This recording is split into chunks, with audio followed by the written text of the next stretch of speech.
Donald Trump प्रशासन ने चालाकी दिखाई और ईरान के खिलाफ युद्ध समाप्ति की घोषणा कर दी, जबकि वे शांति समझौते पर हस्ताक्षर करने के करीब भी नहीं पहुंचे थे।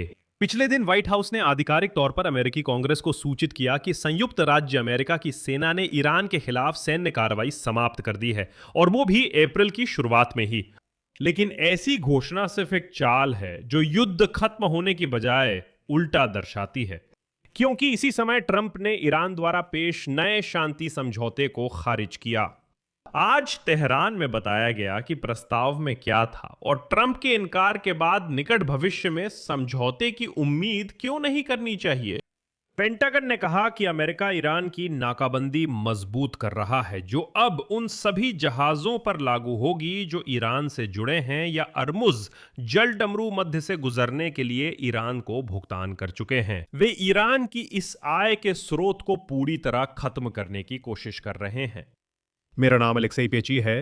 आइए इस विषय पर मिलकर चर्चा करें, लेकिन शुरू करने से पहले आपसे अनुरोध है कि चैनल को सब्सक्राइब करें, इस एपिसोड को लाइक करें और नीचे कमेंट में अपनी कोई भी राय जरूर लिखें। साथ ही मेरे टेलीग्राम चैनल पेची न्यूज को भी सब्सक्राइब करें, लिंक वीडियो डिस्क्रिप्शन में है, वहां ताजा खबरें तुरंत मिलती हैं। डोनाल्ड ट्रंप प्रशासन ने विधायी व्यवस्था को चकमा दिया।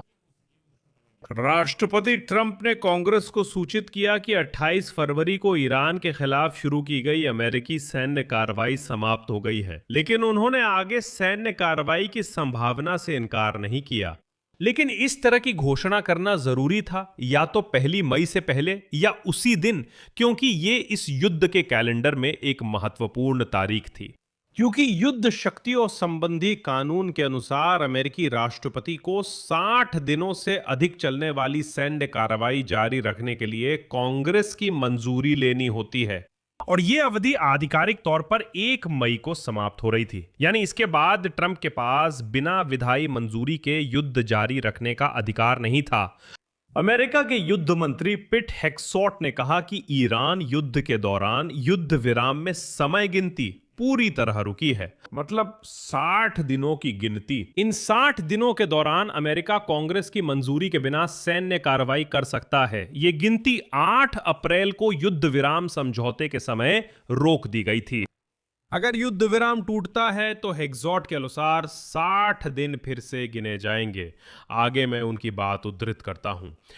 अभी हमारे यहां युद्ध विराम लागू है, और जैसा कि हम समझते हैं, इसका मतलब है कि 60 दिनों की गिनती या तो रोक दी जाती है या पूरी तरह से बंद कर दी जाती है युद्ध विराम के दौरान। आखिरकार डोनाल्ड ट्रंप ने और चालाकी दिखाते हुए सीधे युद्ध समाप्ति की घोषणा कर दी। बिना किसी वजह के बस कह दिया, सब कुछ खत्म, हमने खत्म कर दिया।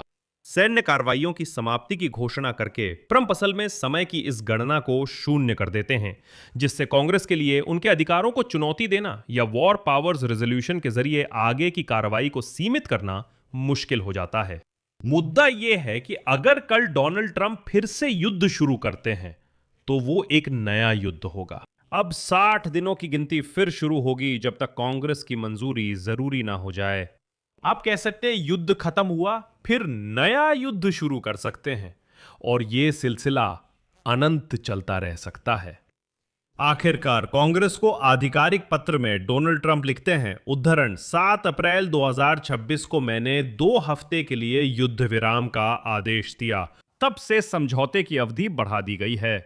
7 अप्रैल 2026 से अमेरिकी सेना और ईरान के बीच कोई गोलीबारी नहीं हुई है। 28 फरवरी 2026 को शुरू हुई सैन्य कार्रवाइयां आधिकारिक रूप से समाप्त हो गई है। और यह भले ही गंदा था, लेकिन फिर भी एक चालाक कदम था, क्योंकि पहले डेमोक्रेट्स ने पेटा हेक्सेट की राय को खारिज कर दिया था, ये कहते हुए कि ईरान की जारी नौसैनिक नाकाबंदी अभी भी एक सैन्य कार्रवाई ही है, क्योंकि इसमें सैन्य जहाज शामिल हैं। और असल में बात तो सही ही है। इसलिए ट्रंप ने बस इतना कहा, सुनिए, हमने खत्म कर दिया। माफ कीजिए, लेकिन 5 मिनट बाद फिर शुरू कर दिया। हरमुज जलडमरू मध्य में जो हो रहा है वो अब नई जंग है। 28 फरवरी को शुरू हुई थी, अब बहुत पहले खत्म हो चुकी है।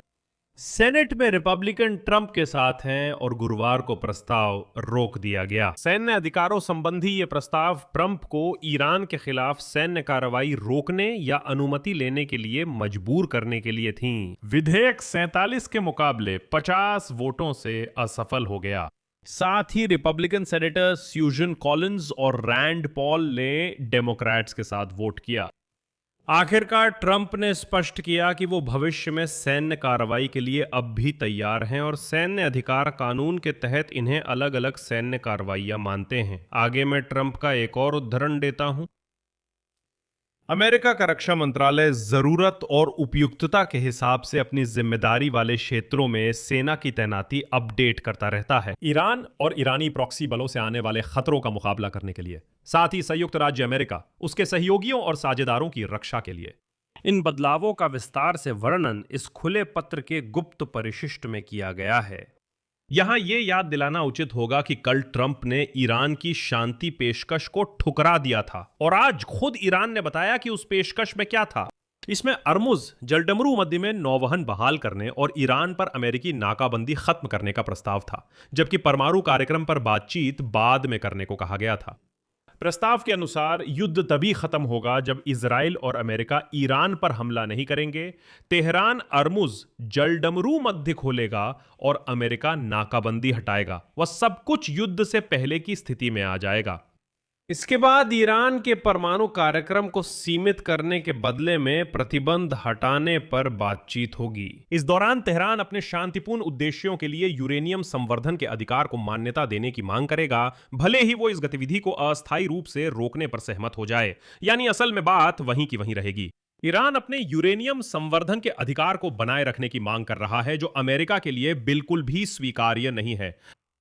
लेकिन युद्ध समाप्ति की घोषणा के बाद भी ट्रंप ने नाकाबंदी नहीं हटाई। अमेरिका ने शिपिंग कंपनियों को आगाह किया है कि अगर वे ईरान को होर्मुज जलडमरू मध्य से सुरक्षित गुजरने के लिए भुगतान करेंगी तो उन पर प्रतिबंध लग सकते हैं। यह चेतावनी अमेरिका और ईरान के बीच होर्मुज जलडमरू मध्य पर नियंत्रण को लेकर चल रही टकराव में एक और दबाव की परत जोड़ती है। मैं याद दिला दूं, ईरान ने 28 फरवरी को अमेरिका और इजराइल ने युद्ध शुरू करने के बाद ये जलडमरू मध्य बंद किया था। बाद में तेहरान ने कुछ जहाजों को सुरक्षित रास्ता देने की पेशकश की, उन्हें अपने तट के करीब वैकल्पिक मार्गों से भेजते हुए, और इस सेवा के लिए शुल्क वसूलना शुरू कर दिया। और यही शुल्क वसूलने की प्रक्रिया अमेरिका की ओर से प्रतिबंधों की चेतावनी का कारण बनी है।